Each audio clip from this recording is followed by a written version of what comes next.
আজি আমাৰ দিনৰ আহাৰত আছে এয়া মাটি দালি, এয়া আণ্ডা কাৰী, এইফালে চিকেন, এইটো মই মাছ ৰঙালাও দি বনাইছোঁ, এইফালে বেঙেনা ফ্ৰাই, তিতা কেৰেলা আৰু এটা মিক্স ভাজি, আৰু এইফালে নেমু আৰু জলকীয়া।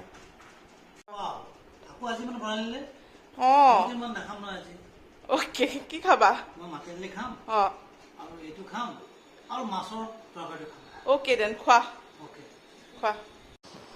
আজি সন্ধিয়া আমাৰ নগাঁও হনুমান মেলা, এয়া হনুমান মেলা চাবলৈ গ'লোঁ। চাওকচোন কিমান মানুহ আৰু কিমান ভাল লাগিছে, কিমান ডাঙৰ ডাঙৰ বস্তুবোৰ আহিছে।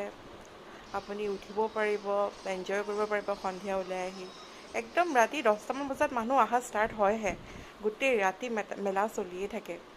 এয়া মেলা চালোগৈ, মেলা চাই বস্তু কেইটামানো ল'লোঁ, মনটোও ভাল লাগিলে সন্ধিয়া ওলাই গৈ। আপোনালোক আহিছে নাই মেলালৈ? যদি আহিছে বহুত ভাল কৰিলে। আৰু